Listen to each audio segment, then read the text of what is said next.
मैं आपके सामने गवर्नर के गैर आईनी इकदाम के दो पहलू, एक हाल का पहलू और एक मुस्तकबिल का सिनेरियो आपके सामने रख रहा हूँ।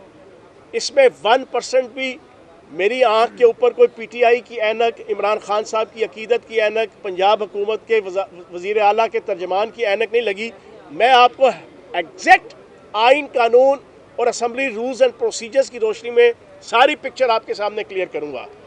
पहली बात तो ये है कि गवर्नर ने एतमाद का वोट लेने के लिए वज़ीर आला को ख़त नहीं लिखा, वज़ीर आला के दफ्तर को जनाब मुखातिब नहीं किया, वज़ीर आला के दफ्तर में इंटीमेशन नहीं भेजी।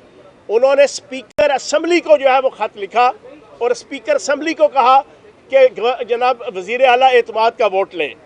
आइन के अंदर कैटेगोरिकली लिखा हुआ है कि जब भी एतमाद का वोट लेने का कहेगा वो वज़ीर आला को कहेगा। फिर दूसरी बात ये लिखी हुई है कि जब वो एतमाद के वोट के लिए वज़ीर आला को कहेगा तो उसके लिए असम्बली का इजलास समन करेगा। समन करने का मकसद ये है इजलास बुलाना।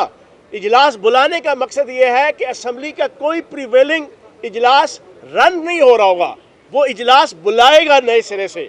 इस वक्त की सूरत हाल ये है कि पंजाब असम्बली के दो इजलास 41वां और 42वां जारी और सारी हैं, वो प्रोरोग नहीं हुए, वो एडजर्न हो रहे हैं।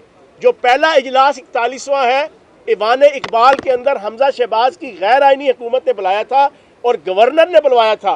गवर्नर ने नकम्मापन होने का सबूत देते हुए अभी तक उस इजलास को प्रोरोग नहीं किया, अभी तक वो एडजर्न है, वो इन सेशन है।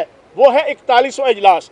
42वां इजलास वो है जो पिछले 3 माह से स्पीकर का बुलाया हुआ इजलास जो इस वक्त चल रहा है, जिस इजलास के अंदर पंजाब के मामलात, पंजाब के अंदर law making, policy making, procedure making और जो रनिंग बिजनेस होता है वो चल रहा है। अब 41वां और 42वां इजलास होते हुए 43वां इजलास बुला लिया गया और 43वां इजलास भी जो बुलाया गया वो वज़ीर आला को एतमाद का वोट लेने के लिए नहीं कहा गया। और फिर उसमें एक चीज़ और बड़ी इंपॉर्टेंट है, मंजूर भुट्टो केस है एक लाहौर हाई कोर्ट का इसी एतमाद के वोट के हवाले से। उसमें हाई कोर्ट की रूलिंग मौजूद है कि जब भी गवर्नर एतमाद का वोट लेने के लिए कहेगा तो वो कम से कम 10 दिन का टाइम पीरियड देगा। जैसे आइन के अंदर और असम्बली प्रोसीजर्स के अंदर लिखा हुआ है कि जब तहरीक अदम एतमाद आएगी आपके वज़ीर आला के ख़िलाफ़ तो उसमें 3 दिन से लेके 7 दिन के दरमियान जनाब उसकी वोटिंग होगी। जब वो टेकअप हो जाएगी वो तहरीक अदम एतमाद। इसी तरीके से आइन के अंदर अगर कोई सुकम था, उस वक्त क्लैरिटी नहीं थी एतमाद का वोट लेने के हवाले से कि टाइम पीरियड क्या होगा, तो उस वक्त की लाहौर हाई कोर्ट ने जो रूलिंग दी थी, जो पाकिस्तान के कानून के मुताबिक जो आपकी आला अदलियाँ हैं, सुप्रीम कोर्ट और हाई कोर्ट, उनकी जो रूलिंग होती है, उनके जो फैसले होते हैं वो प्रॉपर कानून कंसिडर होते हैं। ये पाकिस्तान के अंदर ही नहीं, ये दुनिया की हर अदालती सिस्टम के अंदर होता है। तो जब हाई कोर्ट लाहौर ने 10 दिन का टाइम पीरियड कहा हुआ है कि जब भी गवर्नर एतमाद का वोट लेने के लिए वज़ीर आला को कहेगा, लेकिन यहाँ पर माल फंक्शनिंग और बैड प्रैक्टिसिंग ये की गई, इन्होंने 1 दिन का मार्जिन दिया। जिस दिन लेटर जारी किया स्पीकर को इल्लीगल, वज़ीर आला के बजाय स्पीकर को, उसमें भी सिर्फ 1 दिन का गैप करके उससे अगले दिन का इन्होंने कहा जनाब आप एतमाद का वोट लें। हालांकि सूरत हाल ये है कि हमारे कम से कम 15-20 अरकान असम्बली हैं कि कोई उम्रे के लिए गया हुआ है, कोई बीमार है, कोई मुल्क से बाहर गया हुआ है, कोई किसी मुल्क के अंदर जनाब विजिट वीज़े पे गया हुआ है। अब लाहौर हाई कोर्ट के फैसले के मुताबिक ये 10 दिन का टाइम पीरियड होना चाहिए था। अब ये चीज़ें नहीं हुई।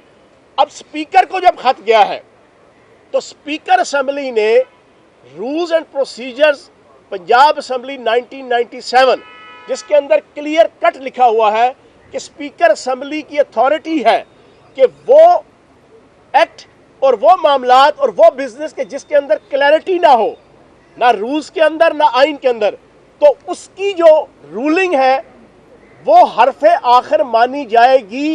ये assembly rules and procedures Punjab assembly 1997 के अंदर कैटेगोरिकली शिट मौजूद है।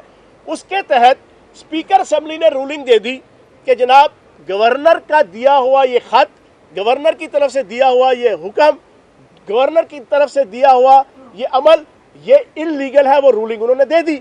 अब होना ये चाहिए था कि नून लीग, पीडीएम, वफाकी हुकूमत ये जाते लाहौर हाई कोर्ट, उनके पास जाके जनाब अपना रोना भी रोते और अपना केस भी लेके जाते। लेकिन हादसे से बड़ा सानहा ये हुआ, लोग ठहरे नहीं हादसा देखकर। इन्होंने एक गैर आईनी इकदाम को लेजिटिमेट करार देने के लिए, उसको प्रोटेक्शन देने के लिए दूसरा गैर आईनी इकदाम रात को किया, और वो इतना बड़ा ब्लंडर है कि उन्होंने जनाब डी नोटिफाई कर दिया। और भाई वजीर आला को आपने खत ही नहीं लिखा, वजीर आला के सेक्रेटेरिएट में, वजीर आला के दफ्तर में आपकी इंटीमेशन नहीं आई, जो आइन और कानून वाज़े तौर पे कहता है। जब आपने ऐसा एक्ट किया ही नहीं, गवर्नर ने मुखातिब किया ही नहीं वजीर आला को, उसको कहा ही नहीं, उसको हुक्म दिया ही नहीं, उसको ऑफिशियल लेटर लिखा ही नहीं, तो वो किस तरीके से जो है वो एक्ट करे। स्पीकर को कहा, स्पीकर ने अपनी राय दे दी रूलिंग दे के कि ये इनलीगल है। अब ये तो है हालिया सारी सिचुएशन। अब फ्यूचर का सिनेरियो मैं आपके सामने रखूंगा, फिर उसके बाद सवाल जवाब हो जाएंगे। फ्यूचर का क्या सिनेरियो है? इस नोटिफिकेशन के मुताबिक भी वजीर आला पंजाब चौधरी परवेज लाई वजीर आला है, और हम भी ये कहते हैं कि हम इस नोटिफिकेशन को नहीं मानते। क्यों? कि हमारे बकौल जनाब कैबिनेट भी बहाल है और वजीर आला भी बहाल है। अब ये मामला चला गया कोर्ट में, कोर्ट इसका फैसला करेगी। मेरी अभी तक की इंफॉर्मेशन के मुताबिक सुबह एक बेंच था जस्टिस फारूक हैदर साहब का, उन्होंने इनकार कर दिया। अब कोई फुल बेंच की तश्कील हो चुकी है। अब उस फुल बेंच के अंदर दो चीज़ें हैं, दो ऑप्शंस होंगी, या हमारे हक में हो जाएगी या हमारे मुखालिफ हो जाएगी। हमारे हक में होगी, ज़्यादा क्या होगा, वो बहाल कर देंगे चौधरी परवेज लाई साहब को भी और कैबिनेट को भी। अगर बहाल नहीं करेंगे या स्टे दे देंगे और वो बहाल हो जाएगी और केस चलेगा, या ये ऑप्शन होगा। उस सूरत के अंदर भी सिचुएशन वही की वही है जहाँ पहले कल रात से पहले खड़ी थी। दूसरी क्या सिचुएशन हो सकती है? ज़्यादा वो हमारे खिलाफ फैसला दे देंगे। हमारे खिलाफ फैसला क्या आएगा जी? चौधरी परवेज लाई साहब डी नोटिफाई हो गए। जब डी नोटिफाई हो गए तो जाहिर सी बात है फिर साथ ही शेड्यूल आएगा। शेड्यूल क्या आएगा? वजारत आला